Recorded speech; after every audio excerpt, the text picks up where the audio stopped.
नमस्कार. आपल्या देशामध्ये हिंदू म्हणजे बीजेपी आणि बीजेपी म्हणजे हिंदू. जो हिंदू बीजेपीच्या विरोधात बोलेल तो हिंदू नाही, तो देशद्रोही आहे. हे मी यामुळे म्हणतोय की आतापर्यंत भारतीय जनता पार्टीनं हिंदू धर्माच्या अनेक लोकांना त्रास दिला, पण यावेळेस भारतीय जनता पार्टीनं हद्द पार केली. आता भारतीय जनता पार्टीनं हिंदू धर्माच्या सर्वोच्च स्थानी मानल्या जाणाऱ्या शंकराचार्यांना हा प्रश्न विचारलाय की तुम्ही शंकराचार्य आहेत हे सिद्ध करा. प्रश्नच नाही तर उत्तर प्रदेशमधील योगी सरकारनं शंकराचार्यांना नोटीस दिली. एवढंच नाही तर शंकराचार्यांसोबत असलेल्या अनेक संतांची चोटी, ज्याला आपण शेंडी म्हणतो, ती चोटी धरून पोलिसांनी त्यांना वडलं, त्यांना अपमानित केलं, त्यांना मारण्यात आलं. एवढंच नाही, शंकराचार्य असंही म्हणले की औरंगजेबाच्या, मुघलांच्या, काँग्रेसच्या काळात संतांना जेवढा त्रास झाला नाही तेवढा त्रास आत्ता भारतीय जनता पार्टीच्या काळात आम्हाला होतोय. आणि ही त्या संतांची गोष्ट आहे जे प्रामाणिक संत आहेत, जे भारतीय जनता पार्टीचे चाटू संत आहेत किंवा जे भारतीय जनता पार्टीनं विकत घेतलेले संत आहेत त्यांच्याबद्दल मी बोलत नाही. मी एक प्रामाणिक संत जे देवाची पूजा करतात, देवाची भक्ती करतात, त्या संतांबद्दल बोलतोय. आणि ज्या प्रकारे मागच्या 4-5 दिवसापासून उत्तर प्रदेशमध्ये हेच शंकराचार्य उपोषणावर बसलेले आहेत, ज्या प्रकारे अन्याय त्यांच्या अनेक संतांवर झाला आहे, याच विषयावर आज बोलणार आहे की ते काय कारणं आहेत ज्यामुळं भारतीय जनता पार्टी शंकराचार्यांना परेशान करते. खरं तर या शंकराचार्यांनी काही प्रश्न भारतीय जनता पार्टीला विचारलेत आणि त्या प्रश्नामुळंच आज भारतीय जनता पार्टी त्यांना अपमानित करते. त्यांच्या प्रश्नांमध्ये प्रमुख 3 प्रश्न होते. पहिला प्रश्न की जे भारतीय जनता पार्टी हिंदू धर्माच्या नावावर निवडणुका जिंकती, त्या भारतीय जनता पार्टीनं गौ हत्या का थांबवली नाही. प्रश्न क्रमांक 2, राम मंदिराचं उद्घाटन करतावेळी या शंकराचार्यांनी भारतीय जनता पार्टीचा विरोध केला होता, कारण तेव्हा मंदिर पूर्णपणे बनलेलं नव्हतं आणि शंकराचार्यांच्या मतानुसार पूर्णपणे न बनलेल्या मंदिराचं उद्घाटन करणं हा देवाचा अपमान आहे. आणि तिसरी महत्त्वाची गोष्ट, या शंकराचार्यांनी कुंभमेळ्यात जेव्हा 100पेक्षा जास्त भाविकांचा मृत्यू झाला होता तेव्हा सरकारच्या मॅनेजमेंटवर प्रश्नचिन्ह उपस्थित केले होते. आणि याच तिन्ही मुद्द्यांवर आज सविस्तरपणे बोलणार आहे. नमस्कार, मी वैभव सांगळे आणि माझ्या यूट्यूब चॅनलवर तुमचं खूप खूप स्वागत आहे. पहिल्यांदा आले असाल तर चॅनलला सबस्क्राईब नक्की करा, जेणेकरून येणारा प्रत्येक महत्त्वाचा व्हिडिओ सगळ्यात पहिले तुमच्या मोबाईलवर येईल. सुरुवात करूयात. पहिला मुद्दा राम मंदिराच्या उद्घाटनाचा. राम मंदिराचं उद्घाटन जानेवारी 2024मध्ये झालं होतं आणि ते उद्घाटन करण्याचा मेन उद्देश हा होता की 2024च्या एप्रिलमध्ये लोकसभेच्या निवडणुका होत्या. त्या निवडणुका जिंकण्यासाठी भारतीय जनता पार्टीला कुठल्याही परिस्थितीमध्ये जानेवारीमध्ये ते उद्घाटन करणं गरजेचं होतं.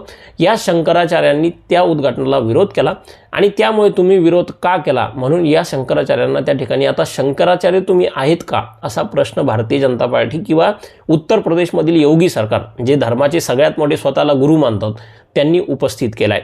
प्रश्न क्रमांक 2, गौ हत्येमध्ये आपला देश जगभरातला 2ऱ्या नंबरचा सगळ्यात जास्त निर्यात करणारा देश आहे.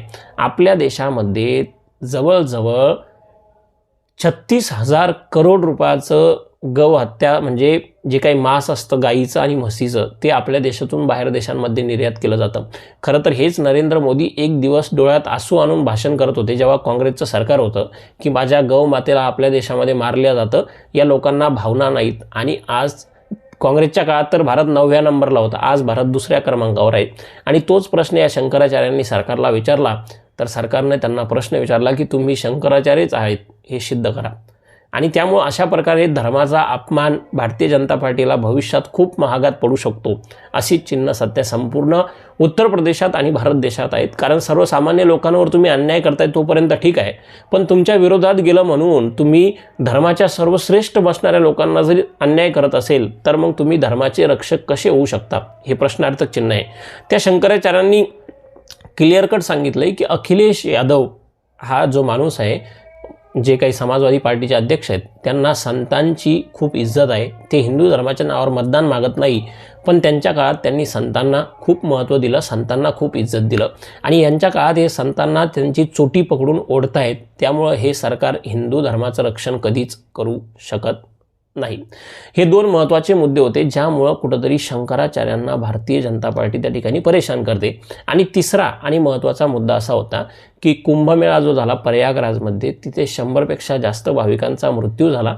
त्या कुंभमेळ्यात VIP लोकांसाठी वेगळी जागा होती, सर्वसामान्य माणसांसाठी वेगळी जागा होती, अडाणी अंबानींसाठी वेगळी जागा होती. आणि त्यामुळे या शंकराचार्यांनी प्रश्न विचारले होते की देवाचं स्नान करण्यासाठी अशा प्रकारचा भेदभाव का करतायत. त्यानंतर इतक्या लोकांचा मृत्यू झाला तो सरकारच्या चुकीमुळे झाला. अशा अनेक प्रश्नामुळे वारंवार भारतीय जनता पार्टीच्या विरोधात आणि धर्माच्या बाजूने बाजू घेतल्यामुळे या शंकराचार्यांना आता अपमानित केलं जाते. खरं तर आज आपल्या देशामध्ये एकंदरीत परिस्थिती अशी आहे की जो भारतीय जनता पार्टीकडून बोलेल तोच हिंदू आहे, जो भारतीय जनता पार्टीच्या विरोधात बोलेल तो देशद्रोही आहे, तो हिंदू नाही.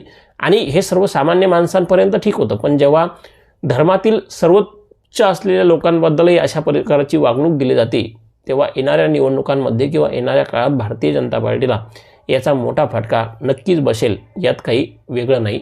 या संपूर्ण विषयावर तुम्हाला जे काही वाटतं ते मला कमेंटमध्ये नक्की सांगा आणि असेच महत्त्वाचे व्हिडिओ पाहण्यासाठी फॉलो करायला विसरू नका. खूप खूप धन्यवाद.